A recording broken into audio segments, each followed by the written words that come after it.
It's the lizard again. Oh my God, it's the lizard.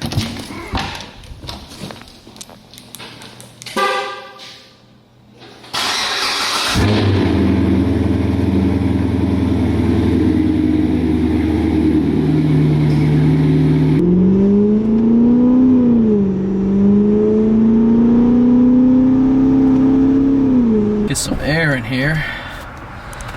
Whew. Alright guys, welcome back to the channel, man. What a week. What a week. 5 videos, 2 videos of shit I don't really want to post, but you know, I gotta go and give a follow-up on exactly where we're at with the whole situation, what happened, and where we go from here. So if you guys don't know what I'm talking about, if you're new to the channel, first off, subscribe, click the bell notification icon, and drop a like, guys. The support this last week has been amazing. But anyway, on Wednesday I had just posted a video showcasing my 2022 Mach 1 Mustang being vandalized and egged. I know a lot of people were wondering, well, Derek, what exactly did I do?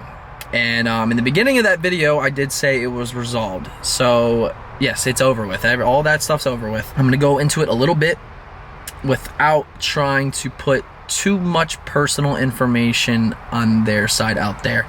You know, at the end of the day, what happened was absolutely uncalled for, and I'm still not gonna go and dox people though, because this world's crazy, man. There's some people that would totally lash out.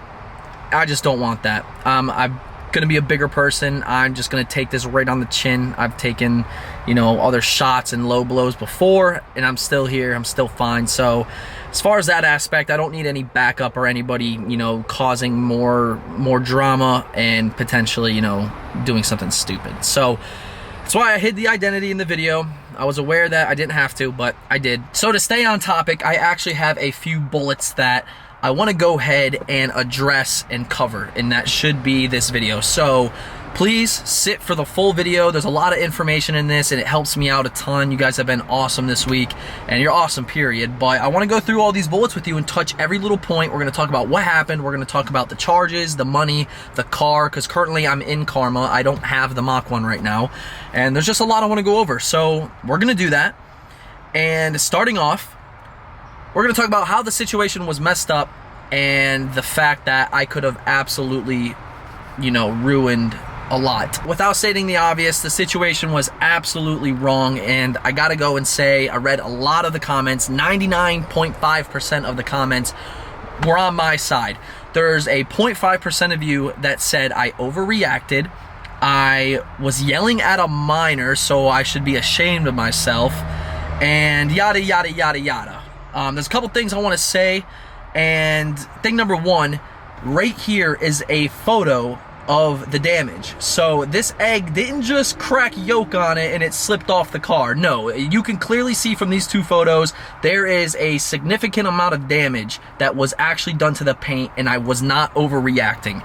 Number 2, I feel bad for you because it either means one or two things. One, your parents did an absolute horrible job being a parent, so I wouldn't even use the P word with them. Or number 2, you've never worked for anything in your damn life, and it shows, because everybody watching this right now can sit here and listen to me talk and agree. If there is something that you wanted, you worked hard, it's, you know, taken years to get, and that shit happens, come on. Don't be brainless. That's just ridiculous. So that's all I'm going to say about that. I recently just found out that if you vandalize a car in the state of Virginia and the damage is over $1,000, it is a class 6 felony. I did not know that. I thought it was a misdemeanor, but that would have been a felony charge, and I didn't even know that at the time, which that goes into the next topic, which is, what did I do? A lot of you might agree, a lot of you might disagree, might be neutral about it. I was reading the comments, a lot of you said, like, oh, if that were me, I'd be in jail, I would be, you know, reacting way different, I don't know how you held your composure, and I kind of got, like, commended for it, which that's not the case. That was just, like, a genuine reaction of how I had to sit back, take a deep breath, and realize, like, yeah, my car's messed up from a really inconsiderate act, but I have worked so hard these last 7 years to make a name for myself, DerekBaranProductions, and if I do anything stupid to fight fire with fire, I could easily lose it like that. That's truthfully all that was going through my head when Ben was filming that, you know, raw reaction. It's just like, I can't do anything dumb, and that's why you saw a composed Derek. Now, if you would have seen Derek from 8 years ago, that would not be good. 100% wouldn't be good, because I didn't give a shit back then. Yeah, it's just good to see that I have definitely grown up in some aspects of life. So I am proud that, you know, I reacted that way. So when it comes to the damage and pressing charges, I didn't press charges. I didn't press charges for multiple reasons. One, because what you guys didn't see on video is when that video ended, I actually told the officer to call the family back down because I wanted to talk it out. But again, at this point, I'm cooled down, I'm level-headed, I'm thinking clearly, and I was like, you know what? Call them back down here. I want to talk to them. I want to set the record, and I really want to just get this panned out. So they came down, and I was like, look, guys, I'm not a kid. Like, I know I'm tattooed. I know I look like a punk maybe to some people, a tool bag, whatever you guys want to call me in the comments. Like, I've seen it all, but that's truly not me. I like to say I have a big heart, and I genuinely care for everybody. So when they came back down, this 17-year-old girl looked like she saw a ghost for the first time in her life and was truly shook to the core.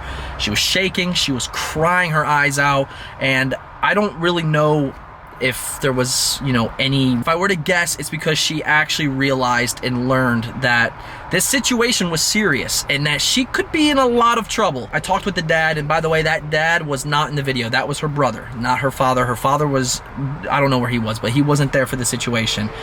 And long story short, I was like, look, guys, I really don't want to have anybody go to jail. I don't want to place charges on anybody. That's not how I roll, man. If you guys are willing to work with me, get the car fixed, we'll put it behind us. And I know a lot of people probably won't believe that. I know there's others that would do something different, but this is just how I did it. This is how I was brought up. And like I said, I can take punches, and I get it's life, man. Like, nothing's gonna be perfect, and I still have a lot to be grateful for. So I didn't press charges, but we all shook hands. You know, they shook my hand on paying for the damages. Now, we're going to go into the damage part of things. I did get 2 quotes from reputable shops, and the damage was worth $3,000 worth of work because the Mach 1 decals on the hood and on the side where the rocker panels are over $1,500 alone. $1,500 in labor, $1,500 in decals, $3,000. So I emailed them the invoice, and I got a call about 30 minutes after that. And the dad, the father, the guy that is held responsible, which kind of sucks because he's such a cool guy. Very, very nice, genuine guy. He has to worry about this now because of an irrational decision his daughter made. So I always kept that in the back of my head. It's, I mean, you can argue it. Is it his fault because, you know, his parenting was bad, or was it not? But, you know, I know some people now that had great parents and they just did some dumb shit. So I treated it as if, like, look, this girl, she just did something stupid. No need to argue it, no need to think otherwise. It's just, this is how it happened in my situation. So he comes down to my garage, we're talking, and again, I don't want to put too much personal information out there. It's not my place, it's not something I'm proud to do, but I gotta fill you guys in because I posted that video. Long story short, the father is an engineer that is currently unemployed because he cannot find a job. They say he is overqualified, and he is trying to make ends meet right now by door dashing. And when I heard that, I was just like, damn, man. Like, now that I know the severity of their financial situation, I know my financial situation, I do understand there was a mistake made, or whatever you want to call it. But it kind of messed me up a little bit in the head because I'm not one to, like, soak somebody and take food off the table of a family. I don't care if there was a dumb decision made. Like, I am not the one to sue somebody out of, you know, everything to where they got to file bankruptcy or something like that. And I'm not saying that would have been the case with them, but you just really never know anybody's situation. And the brother that I kind of, like, disliked, that was arguing with me, from my understanding, he's a 24-year-old working his job, and he is supporting his whole family of 4 on his check.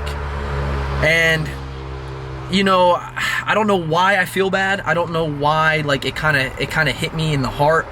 But I was just thinking back at the times where I was 24 and I was working.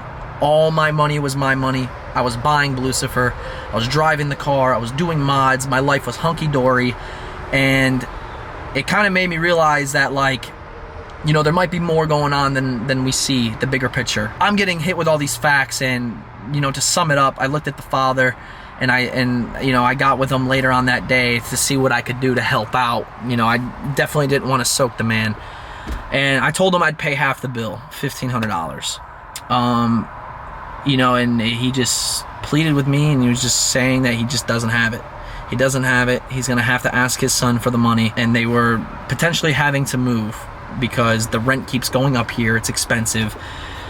What have you. I don't want to talk about nobody's financial stuff, man. I don't even know if this is a good idea to post. Nobody knows who it is, so I guess it's like not really that big of a deal. I will say they didn't get off scot-free. The father offered me $1,000, and I guess that's what they could afford. So I shook his hand after knowing what I know now, and I looked at him. I was like, look, man, give me the $1,000 cash. If I find out you're lying about this whole employment thing, not having money, things are gonna change for sure. And he instantly was like, no, no, no. Took me, dragged me to his car. He opened up the door, and he was starting to show me his DoorDash bags. So I knew he wasn't lying, and I knew, like, deep down that man meant well, and I wasn't gonna penalize him to where he has to deal with legal stuff for a 17-year-old daughter, or he has to drain absolutely every penny to pay me back for a car that, yeah, I worked hard for it, but at the end of the day, my life is I'm so blessed, man. I'm so blessed. The amount of hard work I put into it is one thing for sure, but I am blessed, man. I'm married. We have 3 crazy cars. I have money in the bank. My wife has money in the bank. We have awesome life, and I just kept thinking, like, damn, what if that was me, man? So call it what you will, man. That's just where it is. We squashed it. I'm moving on from it. This is the last time I'm talking about the situation. I took the $1,000, and you know, it's just life, man. It's just life, and I'm gonna roll with the punches at this point in time. But there's good news to this. There's very, very, very good news, and I'm gonna go and transition into that right now. So put all that stuff behind you guys. It's behind me now. But we're going to talk a little bit about the good news, because God works in mysterious ways, man. And we are set for success right now. And here's why. So I have a really, really good friend, Eric. He's my ex-manager at Discount Tire when I was working. You guys know he does all the detailing on my car. I told him about the situation. He was like, all right, bring it over. We're going to see what we can do. So we added some touch-up paint. We wet sanded, and then we polished with ceramic coating. And these are the results. You can clearly see it got a lot better. It went from this to that, and it's almost not even noticeable at this point. After we got done detailing it, I was doing some thinking if I wanted to go and take the car to get it completely stripped, painted, cleared, hope to God it all looks good, the panels match from the fender to the door, yada yada yada, and I can't do it. I cannot do it, because something is telling me that I'm going to cause more of a headache fixing something so minuscule just to have it quote unquote perfect. So I was gonna roll with that until I had an idea to see what would happen if I placed PPF, paint protection film, over top of the rest of the scratches, and to my excitement, it completely hit it. It masked it. It worked as like another layer of clear coat. Can't see it.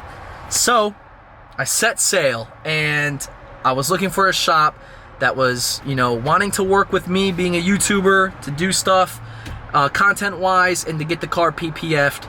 And well, yesterday I got contacted by the biggest PPF wrap shop in Virginia. And that is going to be our friends over at Capital Autobahn. Guys, I cannot stress to you how freaking awesome these people are, man. We are doing $3,500 package on Maverick, and we are partnering with them, which means we are trading work.